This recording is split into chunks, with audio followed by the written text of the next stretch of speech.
നിങ്ങൾ സാഹിത്യം വായിക്കുമെങ്കിൽ നിങ്ങൾക്കൊരു 5-8 കൂട്ടുകാരുടെ ഗ്രൂപ്പ് ഉണ്ടാകും. നമ്മളെല്ലാത്തിലും ഗ്രൂപ്പ് ഉണ്ടാക്കുമല്ലേ? കോൺഗ്രസ്സുകാരായിരുന്നു ഗ്രൂപ്പ് എന്ന് പറഞ്ഞാൽ തെറ്റിദ്ധരിക്കണം.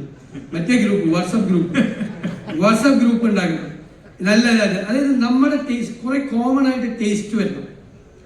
ഇപ്പൊ ഏത് തരത്തിലുള്ള ഫിക്ഷനാണ് വായിക്കാൻ താല്പര്യം, ഏത് എഴുത്തുകാരാണ് വായിക്കാൻ താല്പര്യം, കുറച്ച് ടേസ്റ്റ് വരും. ഇപ്പൊ എനിക്ക് നേരത്തെ പറയാം, ഹോളോകാസ്റ്റ് ലിറ്ററേച്ചർ വായിക്കുന്ന ഒരു ടീമുണ്ട്. ഞങ്ങൾ ആ കാലത്തെ സിനിമ കാണും. ഞങ്ങൾ യൂറോപ്പിൽ പോകുമ്പോൾ ആ സ്ഥലങ്ങൾ പോയി കാണും. എനിക്കൊരു 6-7 കൂട്ടുകാരുണ്ട്.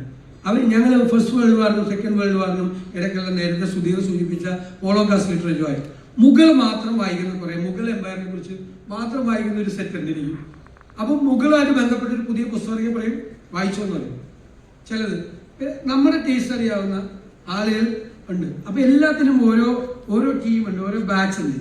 അപ്പൊ നമുക്ക് ഈ ട്രാഷ് വായിക്കേണ്ടി വരില്ല. പിന്നെ എല്ലാം വായിക്കണമെന്ന് ആഗ്രഹമുണ്ട്.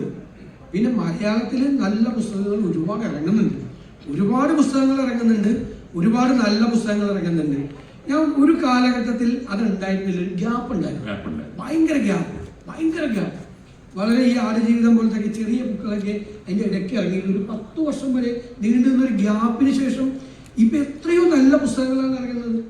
ഇപ്പോ പുള്ളിക്കാരന് വന്നോണ്ടല്ല ഞാൻ പറയുന്നത്, സ്ത്രീകൾ തന്നെ എഴുത്തുകാരുടെ ഒരു പുതിയ, പുള്ളിക്കാരത്ത് നേരത്തെ ഉള്ള ആളാണ്, സ്ത്രീകളുടെ തന്നെ പുതിയ എഴുത്തുകാർ എത്ര പേര് വന്നു. എഴുത്തുകാർ അവര് പലരും നമ്മളെ വിസ്മയിപ്പിക്കരുത്. മലയാളത്തിൽ പുതിയ എഴുത്തുകാർ എത്ര പേര് വന്നു. അപ്പൊ നമുക്കതൊക്കെ വായിക്കണം എന്ന് നമുക്ക് ആഗ്രഹമുണ്ട്. പിന്നെ ഒരു പ്രശ്നം വരുന്നത്, എനിക്ക് വളരെ ചെറുപ്പത്തിലായിട്ടുള്ള ഒരു പ്രശ്നമാണ്. കോളേജിൽ പഠിക്കുമ്പോൾ നല്ലൊരു പുസ്തകം ഇറങ്ങിയാൽ അത് വേറെ ആരെങ്കിലും വായിച്ചെന്ന് കേട്ട് കഴിഞ്ഞാൽ നമ്മൾ ഡൗൺ ആവും. നമ്മളാദ്യം വായിക്കണമെന്നുണ്ട്. അത് ഇപ്പോഴും ചെറുതായിട്ട് അതുണ്ട്. നമ്മൾ വായിക്കാതെ വേറെ ആൾ വായിച്ചെന്ന് പറയുമ്പോൾ തീർന്നെടുത്തൊന്നുമില്ല, അത് കാരണം രക്ഷയില്ല. കുറെ പേരുണ്ട്. അല്ലാത്ത നമ്മുടെയൊക്കെ കൂടെ നടക്കുന്ന ആളുകൾ ആരെങ്കിലും നമ്മൾ വായിക്കാത്ത ഒരു പുസ്തകം അവർ വായിച്ചെന്ന് പറയുമ്പോൾ ഒന്ന് ഇതാവും.